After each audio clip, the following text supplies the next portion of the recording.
इतना सवेरे सवेरे कहाँ जा रहे हो? कहीं जाना है माँ, किससे मिलने। किससे मिलना है? तुम्हें क्यों चाहिए माँ? अरे इतना सवेरे सवेरे नहीं निकलने से तुम्हारा नहीं चलेगा क्या? घर के अंदर रहकर करूंगा ही क्या? करने को है ही क्या? क्यों? पिछले साल तुमने परीक्षा में फेल नहीं किया था। इस साल तुम्हें फिर से परीक्षा देना है, इसीलिए तुम्हें पढ़ाई लिखाई भी करनी है कि नहीं? माँ, बार बार मुझे पढ़ाई के बारे में मत बोलो। क्यों ना बोलो? हाँ, क्यों ना बोलो? कितना मेहनत करके तुम्हारे बाबूजी दूसरों के घर में खेत जोड़कर काम कर कर 2-4 पैसे कमाते हैं। बेटा, हमारे इस दुख भरे संसार में एक तू ही रोशनी डाल सकते हो।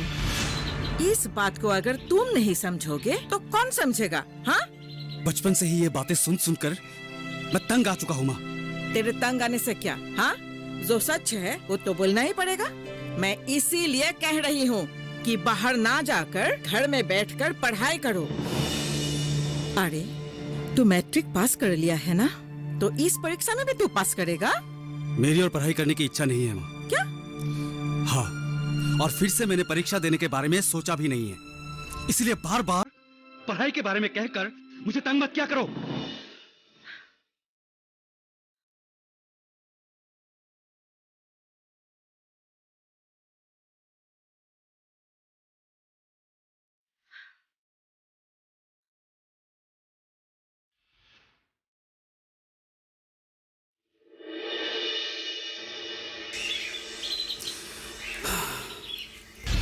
क्या हुआ? इतना गुमसुम क्यों हो? गुमसुम ना रहो तो क्या करूं चेतना? अब मेरे लिए घर में रहना मुश्किल हो गया है। क्यों? चाची जी ने कुछ कहा क्या? कहा? हर वक्त मुझे पढ़ाई के बारे में बोलती रहती है, और ये सब मुझे बिल्कुल अच्छा नहीं लगता।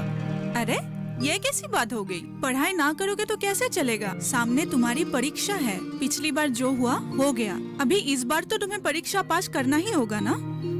चेतना, तुम भी ना, तुम भी माँ की तरह एक ही सुर में बात बोल रही हो। सच बातों का सुर हमेशा एक जैसा ही होता है। सच कहो तो मैं फिर से परीक्षा में बैठना ही नहीं चाहता हूँ। दरअसल मैं पढ़ना ही नहीं चाहता हूँ चेतना। क्या? वाकई तुम पढ़ाई लिखाई छोड़ना चाहते हो? मतलब तुम क्या करोगे फिर? मैं शहर जाना चाहता हूँ। क्या? तुम शहर जाना चाहते हो? शहर में करने के लिए बहुत सारे काम है चेतना, लेकिन गांव में करने के लिए क्या है बोलो? बिना पढ़ाई लिखाई करके शहर में तुम क्या करोगे? कोई भी एक नौकरी करने के लिए तो एक डिग्री की जरूरत होती है ना। गांव में रहती हो ना, इसीलिए ऐसी सोच रखती हो। हमारे गांव में रहकर कितने लोग बड़े आदमी बने हैं। आजकल पढ़ाई लिखाई का कोई मोल नहीं है, समझी? मैं तुम्हारी बातों से सहमत नहीं हूँ विमान। शहर में जाने के लिए, पैसा कमाने के लिए तुम्हें काबिल बनना पड़ेगा। इससे अच्छा है कि तुम गांव में रहकर ही कुछ कर लो। मेरी बातों को तुम लोग समझने की कोशिश क्यों नहीं कर रही हो? गांव में मेरे लिए करने के लिए कुछ भी नहीं है। ना बाबूजी की इतनी जमीन है कि वहाँ मैं खेती कर सकूं। ठीक है, तुम्हें जो करना है तुम करो। मैं तुम्हारी भलाई के लिए ही कह रही थी। मैं चाहती हूँ कि तुम गांव में ही रहो, मेरी आंखों के सामने रहो। खैर, मुझे देर हो रही है, क्लास के लिए देर हो जाएगी, अभी नहीं जाऊंगी तो चलती हूँ मैं।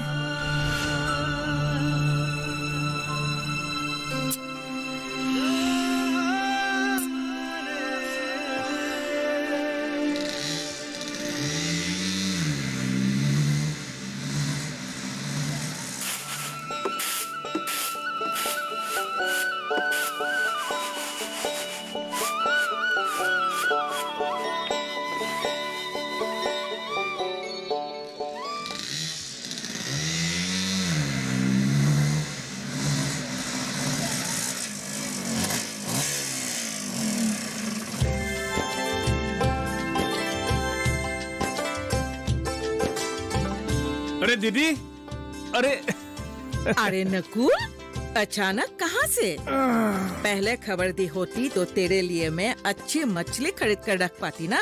अरे दीदी, मैं खाना खाने नहीं आया हूँ, कुछ जरूरी काम से इधर से गुजर रहा था। पर तू गया था कहाँ?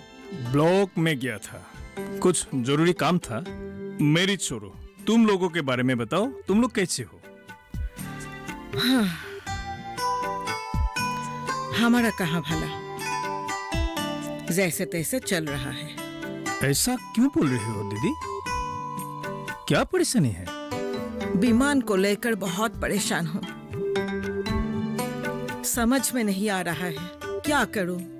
क्या क्या हुआ है दीदी? विमान ने ऐसा क्या कर दिया जो जिसके वजह से तुम लोग इतना परेशान हो? क्या कहूँ, उसे लेकर मेरा शांति ही नहीं है। वो पढ़ाई नहीं करना चाहते हैं। वो सोचता है कि वो शहर जाएगा और वहां जाकर वो बहुत सारा पैसा कमाएगा। लेकिन तू ही बोल, एक पढ़ाई लिखाई ना करने वाला लड़का को कौन काम देगा? हाँ, कैसे वो पैसा कमाएगा? ये सोच कर तो मेरा दिमाग ही काम नहीं कर रहा है। दीदी, मुझे लगता है विमान बूढ़े लड़कों के संगत में पड़ा है, नहीं तो वो ऐसा नहीं बोलता।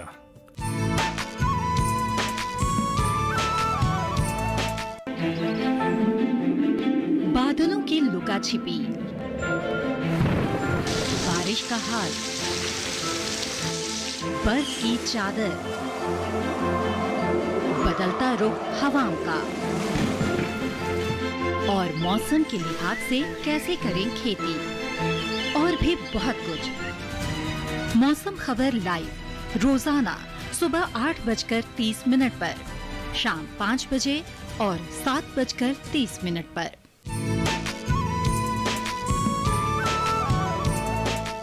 अरे नकुल, अरे जीजा जी, हाथ में दाव लेके कहाँ से आ? वो महाजन के वहाँ काम कर रहा था। एक बांस की जरूरत पड़ी, इसीलिए काटने के लिए यहाँ आया। हाँ। और बताओ, तुम्हें बहुत दिनों से देखा नहीं, कहाँ से आए हो, कैसे हो? मैं तो ठीक ठाक हूँ जीजा जी, लेकिन विमान के बारे में दीदी के मुंह से सुनकर मैं भी थोड़ा चिंतित हो गया हूँ। अरे उसके बारे में पूछो मत। परीक्षा में फेल होने के बाद दोस्तों के साथ सिर्फ गप्पे उड़ाते हैं। अरे अच्छी तरह पढ़ाई लिखाई करके फिर परीक्षा दे दो, ये सब करते नहीं है। और बोलते रहते हैं कि शहर जाएगा, नौकरी करेगा, पैसा कमाएगा। अब तुम ही बताओ, एक अनपढ़ लड़के को शहर में कौन नौकरी देगा? उसे क्या नौकरी मिलेगा सिर्फ चौकीदार के सिवा? हा? अरे मेरा तो दिन ही खराब हो गया है। इसी बात को ही मैं विमान को समझा समझा कर थक चुकी हूँ। आज भी उसके साथ सवेरे सवेरे मेरा झगड़ा हुआ है। वो मेरा सुनता ही नहीं। वो बोलता है कि पढ़ाई नहीं करेगा, काम करेगा। उससे लेकर मुझे बहुत चिंता हुई है। मेरे लड़के के ऊपर किसी की बुरी नजर पड़ी है। हाँ दीदी, तुम लोग फिक्र मत करो, मैं विमान से बात करूंगा, मैं उसको समझाऊंगा, ठीक है? हमारे बातें तो वो सुनते नहीं। अब तुझे ही कुछ करना पड़ेगा, नहीं तो भगवान जाने इस लड़के का क्या होगा। नकुल, तू जरा बैठ, मैं चाय लेके आती हूँ। नहीं दीदी, मैं जल्दी ही तुम लोगों के घर में आऊंगा। जीजा जी, मैं चलता हूँ। अरे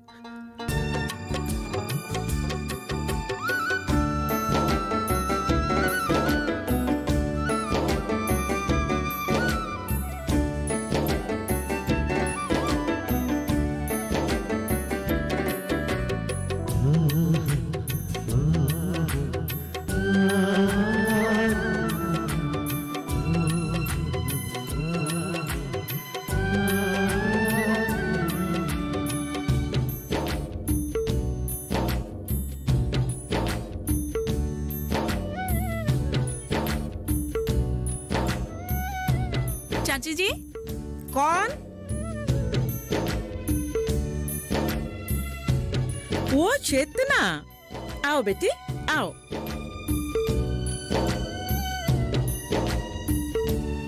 चेतना, आओ बेटी, आओ। बोलो, कैसे आना हुआ? सब ठीक ठाक है ना घर में? जी चाची जी, फिलहाल तो ठीक है। हाँ। दरअसल मैं निमंत्रण देने आई हूँ। अच्छा। कल बाबूजी की 4ठी बरसी है, इसीलिए भैया ने घर पर ही नाम प्रसंग का आयोजन किया है। माँ ने आपको सुबह ही जाने के लिए बोल के भेजी है। नाम प्रसंग का सारा काम आप ही को करना होगा। अच्छा। बीमान और चाचा जी को भी दोपहर को जाने के लिए बोल दीजिएगा।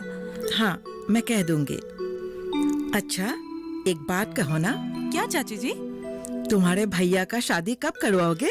ये बातें भैया को बोल बोल कर थक चुकी हूँ, पर वो राजी ही नहीं होता। क्यों? खेती बाड़ी करके वो तो अच्छी खासी कमाई कर रहे हैं ना, तो एक अच्छी सी लड़की देख के शादी करवा देना चाहिए। आपने बात तो सही ही कहा है, पर क्या चेतना, कोई बात है क्या?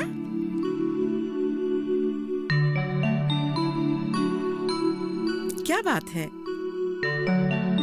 बता क्यों नहीं रहे हो? अरे शर्मा क्यों रहे हो?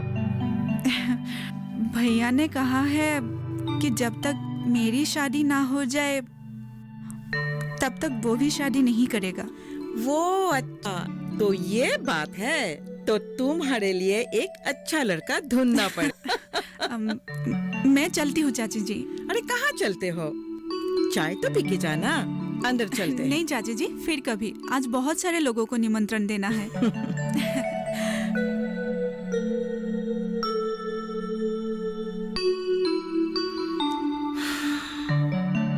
काश तू मेरी बहू बनती,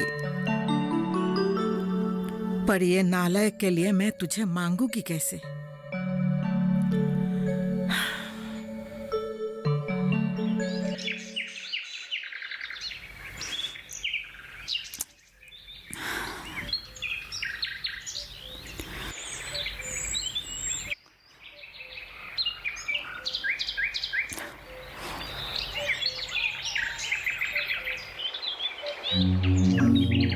क्या बात है चेतना, इस वक्त मुझे यहाँ बुलाया क्यों? अब तुम्हें बुलाने के लिए मुझे वक्त भी देखना पड़ेगा क्या? चल गए हो विमान? लगता है शहर जाकर तुम मुझे भी भूल जाओगे। तुम ऐसा क्यों बोल रही हो चेतना? क्या मैं तुम्हें भूल सकता हूँ? बोलो। जो लड़का अपने माँ बाप को भूलकर शहर जा सकता है, उसके लिए अपनी प्रेमिका को भूलना कोई बड़ी बात नहीं है। तुम गलत सोच रही हो चेतना। मैं माँ और बाबूजी को छोड़ना नहीं चाहता हूँ। मैं तो सिर्फ काम के लिए शहर जा रहा हूँ। शहर से मैं आता जाता रहूंगा। एक अच्छी नौकरी मिलने के बाद मैं तुमसे शादी करके तुम्हें शहर ले जाऊंगा और हम एक नई जिंदगी की शुरुआत करेंगे। मैं ये गांव छोड़कर कहीं नहीं जाऊंगी और तुम्हें भी कहीं नहीं जाना है। जो करना है इसी गांव में रहकर करो। सुना तुमने? अगर तुम्हारे जैसे सारे गांव के लड़के शहर जाएंगे तो गांव का विकास कैसे होगा? गांव को कौन संभालेगा? क्या सारे बूढ़े लोग ही इसी गांव में रहेंगे? विमान, अगर तुम्हें कुछ करना है ना तो इसी गांव में रहकर करो और गांव को एक सुनहरी क्षेत्र में बदल डालो। विमान, तेरा पिताजी का एक्सीडेंट हुआ है, तू जल्दी से घर चला जा। क्या सुना? बाबूजी का एक्सीडेंट हो गया। लेकिन कहाँ गए थे वो? महाजन के टेके लिए गए थे। शायद पेड़ से गिर गए होंगे। चलो चलो मेरे साथ। हाँ, चलो। दीदी, विमान, दीदी, गाड़ी खड़ा है, आ जाओ। मामा जी, हा? अब चाचा जी की तबीयत कैसी है? ज्यादा चोट तो नहीं आई ना? फिलहाल तो उसे अस्पताल में रख कर आया हूँ, अभी जाने के बाद ही पता चलेगा। दीदी। विमान, तुम चिंता मत करना, सब कुछ ठीक हो जाएगा। अरे दीदी जल्दी। चेतना, जा रही हूँ, क्या होगा पता नहीं। घर तुम देखना, ये चाबी लो। नहीं, आप बिल्कुल चिंता मत कीजिए, घर की पूरी जिम्मेदारी अब मैं लेती हूँ।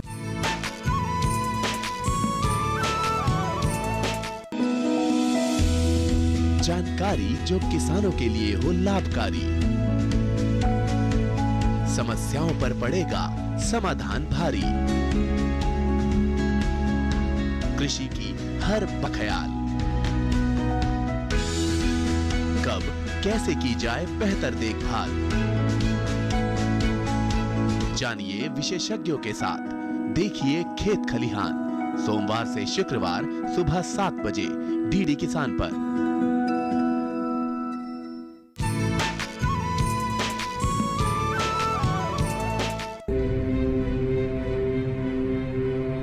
चेतना बेटी, क्या होगा पता नहीं, भगवान ही जाने। अरे चलो दीदी, चलो। हाथी उधर देखना। हाँ जी।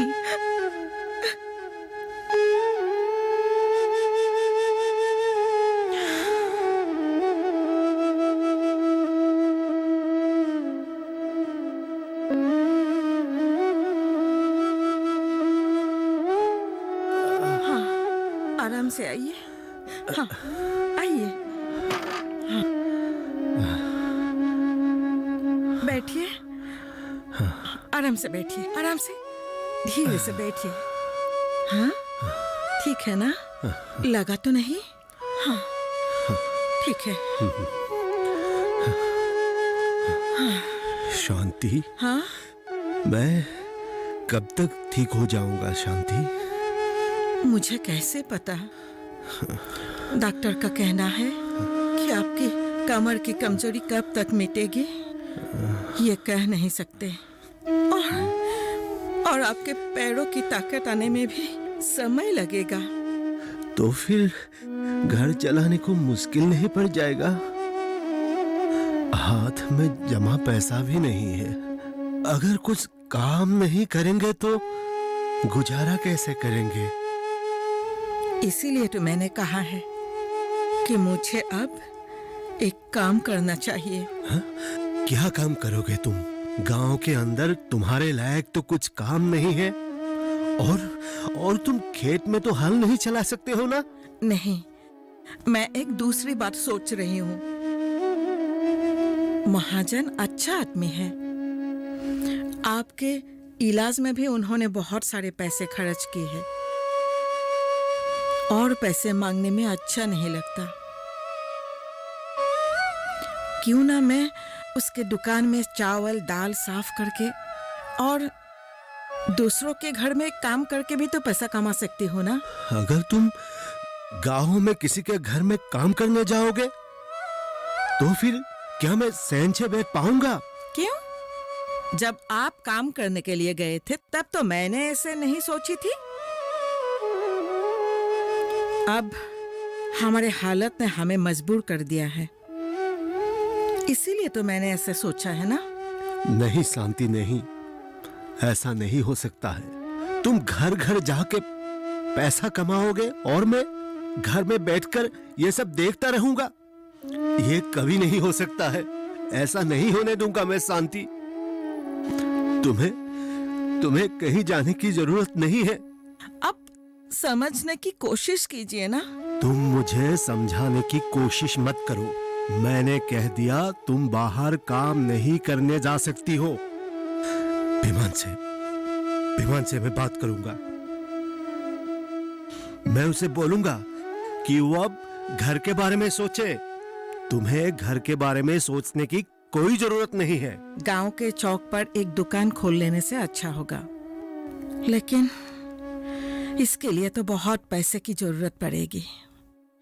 क्या करें, कुछ समझ में नहीं आ रहा है।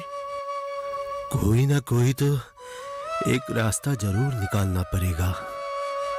देखते हैं, भगवान शायद हमारी मदद करे। जो होना था हो गया। अब होने को कौन टाल सकता है? ऐसे दुखी रहने से थोड़ी कुछ फायदा होगा। अपने आप को खुद ही संभालना होगा। कैसे संभालो चेतना? क्या तुम खुद को संभाल पाती? डॉक्टर के कहने के अनुसार बाबूजी अब पहले जैसे काम नहीं कर सकते हैं। मैं तो निराश हो चुका हूं। क्या तुम जानते हो विमान, सिर्फ 3 दिन के बुखार में ही मेरे बाबूजी चल बसे थे। उस वक्त हमारे घर में कमाने वाले और कोई नहीं था। मैं और भैया भी उस वक्त छोटे थे, तो हम लोग काम भी नहीं कर सकते थे। मेरी माँ ने दूसरों के घर पे काम करके रोजी रोटी कमा रही थी। फिर भैया बड़े हो गए और खेती बाड़ी करने लगे, और उसके बाद धीरे धीरे पूरे घर की जिम्मेदारी अपने कंधे पर ले लिया। इसीलिए कहती हूँ, तुम्हें भी अपनी घर की जिम्मेदारी अपने कंधे पर लेना चाहिए। बातों को तुम जितनी आसानी से बोल रही हो ना चेतना, मेरे लिए वो इतना आसान नहीं है। खेती करने के लिए तुम्हारे भाई के पास जमीन थी, पर मेरे पास क्या है? ना जमीन ना पैसे। तो यार रहकर मैं क्या करूंगा? इसीलिए मैंने सोचा है कि अगर घर की जिम्मेदारी लेनी है तो मुझे शहर जाना ही होगा। शहर जाकर 2-4 पैसे कमाने होंगे, नहीं तो भूखा मरना पड़ेगा। घुमा फिरा कर तुम शहर जाने की ही बात क्यों ला रहे हो? मैं समझ नहीं पा रही। नहीं तो क्या करूं? मतलब तुम शहर जाकर ही छोड़ोगे? हाँ चेतना, इसके अलावा और मेरे पास कोई रास्ता नहीं है। मैं शहर जरूर जाऊंगा। एक बार तुम फिर से सोच लो, शहर जाना तुम्हारे लिए उचित नहीं होगा। गांव में रहकर कुछ करने में ही भलाई है। और मैंने सुना है कि सरकार आजकल गरीब लोगों के लिए बहुत सारी योजना निकाली है। उनमें से कुछ एक चुनकर तुम फायदा उठा सकते हो ना? कल बीडीओ ऑफिस जाकर तुम एक बार खबर करके आओ। मैं भी चलूंगी तुम्हारे साथ। चलोगे ना? हाँ, जरूर जाऊंगा। लेकिन सरकारी अफसर से मिलने नहीं। तो फिर कहाँ? मैं शहर जरूर जाऊंगा। ठीक है, तुम्हें शहर जाना है, जाओ। मेरी बात सुनने की कोई जरूरत नहीं है। बस एक बात याद रखना, आज से मुझसे मिलने की कोशिश भी मत करना। जो करना है करो तुम।